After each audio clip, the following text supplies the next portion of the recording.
आज के ज्योतिष प्रोग्राम का विषय रहेगा, माता पिता चिंतित हैं बच्चों के विवाह को लेकर के। तो 25 मई को दुर्लभ संयोग बन रहा है। 25 मई को गुरुवार का दिन होगा, पुष्य नक्षत्र की उपस्थिति होगी, चंद्रमा अपनी स्वराशि में होंगे और चंद्रमा की स्वराशि ही देवगुरु बृहस्पति की उच्च राशि भी है। ऐसी स्थिति में 25 मई को दुर्लभ संयोग बन रहा है। गुरु पुष्य नक्षत्र का मंगलकारी योग बन रहा है। भूमंडल पर विशेष प्रभाव होगा देवगुरु बृहस्पति का। ऐसे में किसी भी लड़का या लड़की की कुंडली में विवाह में बाधा उत्पन्न करने वाला कोई दोष बना हुआ है।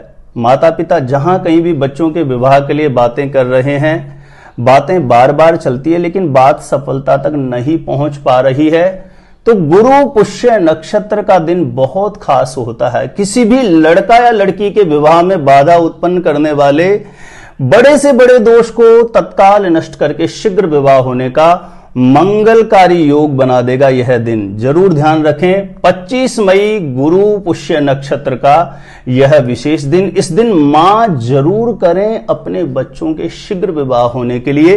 एक बहुत ही सरल उपाय है जिसे आप घर में ही कर सकते हैं, लेकिन बहुत चमत्कारी प्रभाव इसका आपको देखने को मिलेगा। बेटा या बेटी की कुंडली में चाहे नजर दोष के कारण, चाहे पितृ दोष के कारण, चाहे मांगलिक दोष के कारण, किसी भी प्रकार से उसका कुंडली में मैरिज हाउस बहुत ज्यादा पीड़ित अवस्था में होने की वजह से लगातार उम्र निकलती जा रही है लेकिन शादी का रिश्ता कहीं पर भी पक्का नहीं हो पा रहा है, तो 25 मई को मां जरूर करें।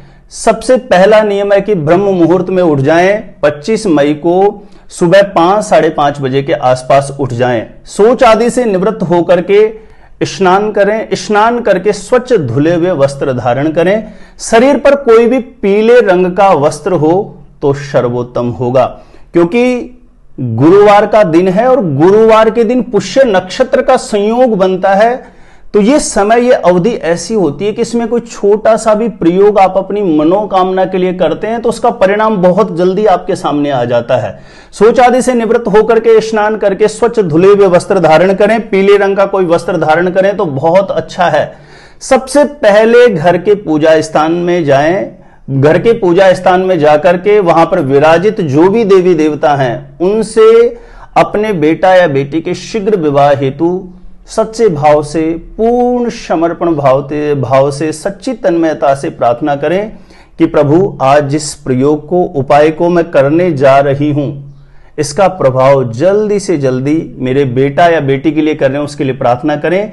उसकी कुंडली में कैसा भी कोई दोष बन रहा हो जिसकी वजह से उसके विवाह होने में विलंब चल रहा है, आप उस दोष का निवारण करना और शीघ्र विवाह होने का मंगलकारी योग बना देना। इस प्रकार से प्रार्थना करने के पश्चात घर के पूजा स्थान में एक घी का दीप प्रज्वलित कर दीजिए और आसन लेकर के आप बैठ जाएं। आसन ध्यान रखें पीले रंग का हो तो बहुत अच्छा है, नहीं तो किसी भी आसन पर पीले रंग का कपड़ा बिछा के आपको बैठना होगा। आसन पर बैठ करके इस प्रयोग को करने के लिए आपके पास एक भोजपत्र का आपको टुकड़ा लेना होगा। भोजपत्र का टुकड़ा आप छोटा सा कहीं भी जो पूजा पाठ की सामग्री रखते हैं ना उनके पास मिल जाता है, आप पहले से लेकर आप रख लीजिए उसको। और एक आपको हल्दी के गांठ की जरूरत पड़ेगी तो वो भी आप पहले से घर पर तैयार रखिए। ये दो चीजों की अपने को आवश्यकता पड़ने वाली है इस उपाय में। तो बैठ करके आसन पर भोजपत्र पर जिस लड़का या लड़की के लिए आप इस उपाय को करेंगे, पीले चंदन से माचिस की तिल्ली पर आप रुई कॉटन थोड़ा कुछ लगा करके पीले चंदन से आप भोजपत्र पर सबसे पहले लिखेंगे शुभ विवाह है, और जिसके निमित्त कर रहे हैं शुभ विवाह लिखने के बाद उसका नाम लिख दें, उम्र लिख दें और गोत्र लिख दें, जो भी आप गोत्र अपना प्रयोग करते हैं। इन चारों चीजों को लिख करके आप उसको सुखा लीजिए।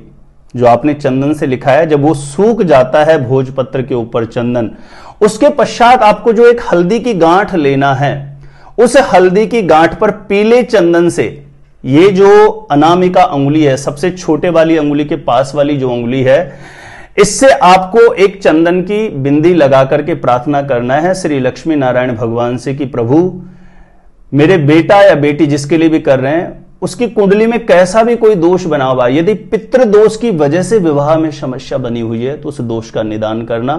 फिर आपको दूसरी बिंदी लगानी है, प्रार्थना करने की, लक्ष्मी नारायण भगवान से कामना करनी है कि प्रभु मेरे बेटा या बेटी जिसके लिए भी कर रहे हैं उसकी कुंडली में नजर दोष की वजह से यदि विवाह होने में समस्या बनी हुई है तो इस दोष का निदान करना।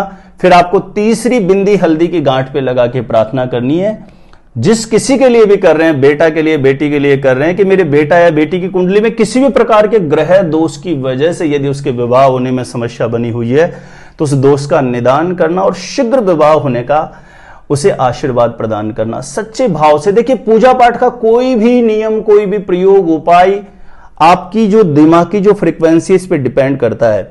आप जितना ज्यादा सच्ची शिद्दत से, तन्मयता से, भाव से, इंटरनल ऊर्जा को जितना ज्यादा देवत्व से कनेक्ट होकर करते हैं उतना शीघ्र रिजल्ट आपको देखने को मिलता है। 3 बिंदियां लगाने के बाद कलावा जो आता है हाथ में बांधने वाली, जो मोली भी बोलते हैं कुछ लोग कलावा, उसको 7 बार उस हल्दी की गांठ पर लपेट दीजिए और भोजपत्र जो आपने लिया था वो सूख गया होगा उसको फोल्ड कर लीजिए। फोल्ड करके आप उसका एक छोटा सा पार्ट बना लीजिए।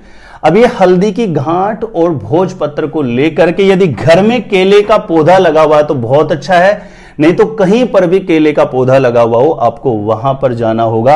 यदि घर में केले का पौधा नहीं लगा हुआ है तो आप केले का पौधा लगा सकते हैं इस उपाय को करने से पहले, यानी 25 मई से पहले ही आप लगा लीजिए। कभी भी केले के पौधे के पास जाकर के आसन लगा करके आपको बैठना है। सबसे पहले लक्ष्मी नारायण भगवान से आपको कामना करनी है, जिस किसी के लिए भी आपने किया है, बेटा के लिए किया है, बेटी के लिए किया है, या बहन ने भाई के लिए किया है, आप लक्ष्मी नारायण भगवान से अपनी मनोकामना के लिए प्रार्थना करें। और केले के पेड़ के पास में जो मिट्टी है, केले के पौधे के पास से थोड़ी मिट्टी आप हटा करके और अपनी कामना का स्मरण करते हुए उस हल्दी की गांठ को और भोजपत्र को उस मिट्टी में दबा दीजिए। वो दिखाई नहीं देना चाहिए, उसके ऊपर आप मिट्टी कर दीजिए। उसके बाद वहीं केले के पेड़ के पास एक घी का दीप प्रज्वलित करके श्री लक्ष्मी नारायण भगवान से कामना करें, प्रार्थना करें। देखिए, किसी भी उपाय की परिपूर्णता, सफलता के कुछ नियम है कि इस दिन झूठ नहीं बोलना चाहिए, क्रोध नहीं करना चाहिए, लहसुन प्याज जैसी चीजों का सेवन नहीं करना है, पूर्ण रूप से ब्रह्मचर्य का पालन करना है,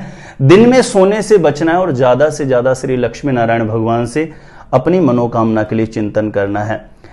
घी का दीप प्रज्वलित करने के पश्चात आप अपनी मनोकामना के लिए प्रार्थना करें और प्रार्थना करने के बाद कोशिश करें उसी दिन 25 मई को यदि आप गौ माता की सेवा कर देते हैं, जैसे हरा चारा, हरी घास या गुड़ या चने की दाल, कुछ भी किसी भी प्रकार से आप गौ माता की सेवा जरूर कर दीजिए और गौ माता का आशीर्वाद ले लीजिए अपनी मनोकामना परिपूर्ण होने के लिए। ध्यान रखें, जब आप 25 मई को इस प्रयोग को कर देते हैं तो जिस केले के पेड़ के पास में इस प्रयोग को आपने किया है उस केले के पेड़ के पास आपको 11 दिन तक घी का दीपक जलाना है। घी का दीपक सुबह भी जला सकते हैं, शाम को भी जला सकते हैं, लेकिन उपाय आपको सुबह ही करना है। सुबह यह उपाय आपको 9 बजे से पहले पहले कर लेना है, या जो लोग 9 बजे से पहले नहीं कर सकते तो कोशिश करें मध्याह्न से पूर्व कर ले, यानी दोपहर के 12 बजे से पहले पहले आप इस प्रयोग को कर दीजिए। ये हल्दी की गांठ, भोजपत्र आदि की प्रक्रिया पहले दिन ही करनी है, ओनली 25 मई को ही। बाकी आने वाले आगे 11 दिन तक सिर्फ घी का दीप प्रज्वलित करके श्री लक्ष्मी नारायण भगवान से कामना करें, प्रार्थना करें। प्रिय दर्शकों, मैरिज से रिलेटेड आप बिल्कुल सटीक जानकारियां हमेशा प्राप्त करना चाहते हैं और आपने यदि सब्सक्राइब नहीं किया हुआ है ज्योतिष गुरुजी यूट्यूब चैनल को, आप सब्सक्राइब जरूर कर लीजिए, इससे आपको बहुत ज्यादा फायदा होगा। सब्सक्राइब करना आपके लिए बिल्कुल फ्री होता है, लेकिन मेरे कोई भी नए वीडियो आएंगे सबसे पहले नोटिफिकेशन आपको मिलेगा और आप आसानी से मेरे वीडियो देख सकते हैं। आप मेरे द्वारा अपनी जन्म पत्रिका का सटीक ज्योतिषीय विश्लेषण करवाना चाहते हैं तो जो स्क्रीन पर नंबर दिया गया आप मुझे यहां पे संपर्क कर सकते हैं, कांटेक्ट कर सकते हैं। आप अपने आप खुद से ही जानना चाहते हैं आपका विवाह कब होगा, कहां होगा, कैसे होगा, कैसा जीवन साथी मिलेगा और जल्दी से जल्दी शादी का रिश्ता पक्का होने के लिए, शीघ्र विवाह होने के लिए दूसरे कौन कौन से चमत्कारी उपाय कर सकते हैं, तो यह वीडियो आपने देखा है। एक बार ज्योतिष गुरुजी यूट्यूब चैनल की प्लेलिस्ट जाकर के आप जरूर चेक करिएगा। यह वीडियो आपको अच्छी लगी हो, वीडियो को लाइक करें, शेयर करें, ज्यादा से ज्यादा लोगों तक आप शेयर जरूर करें, क्योंकि आपके शेयर करने से कोई व्यक्ति इस प्रयोग को, उपाय को करता है और किसी भी भाई का या बहन का शादी का रिश्ता पक्का हो जाता है तो आपको अंतर आत्मा से बहुत दुआएं, आशीष देगा, वह आपके जीवन में बहुत काम की बात हो जाती है। तो उम्मीद करते हैं प्रिय दर्शकों, जो नई नई रिसर्च के साथ मैं आप लोगों के लिए जानकारियां लेकर के आता हूं, आपको बहुत अच्छी लगती होगी। और काफी लोगों के फीडबैक आते हैं, इन उपायों को करने से लोगों के कार्य हो रहे हैं लगातार। तो उनका जो फीडबैक आता है वह देख के सुन के बड़ा अच्छा लगता है और मैं लगातार आप लोगों के लिए प्रयास करता रहता हूं। विशेष करके मैं रिसर्च करता रहता हूं मैरिज हाउस को लेकर के ही। शादी में देरी क्यों होती रहती है? बहुत से लड़के या लड़कियां पढ़े लिखे शिक्षित बहुत गुणवान हैं, दिखने में अच्छे हैं, लेकिन फिर भी उनका विवाह नहीं हो रहा होता है। वहां कौन से कारण बनते हैं, कौन से उपाय उस कंडीशन में काम करते हैं उनकी शादी का रिश्ता पक्का करवाने के लिए। और निरंतर नई नई रिसर्च के साथ जानकारियां लेकर के हमेशा आपके समक्ष में उपस्थित रहता हूं। मैं फिर से कहूंगा, सब्सक्राइब नहीं किया है और मेरे वीडियो आप आगे भी देखना चाहते हैं तो सब्सक्राइब जरूर कर लीजिए, क्योंकि सब्सक्राइब करेंगे तो कोई भी वीडियो आएगा सबसे पहले नोटिफिकेशन आपके पास आ जाएगा और आप आसानी से मेरे वीडियो देख पाएंगे। आज के लिए इतना ही रहेगा। देखते रहिएगा आप हमारा ज्योतिष गुरुजी यूट्यूब चैनल।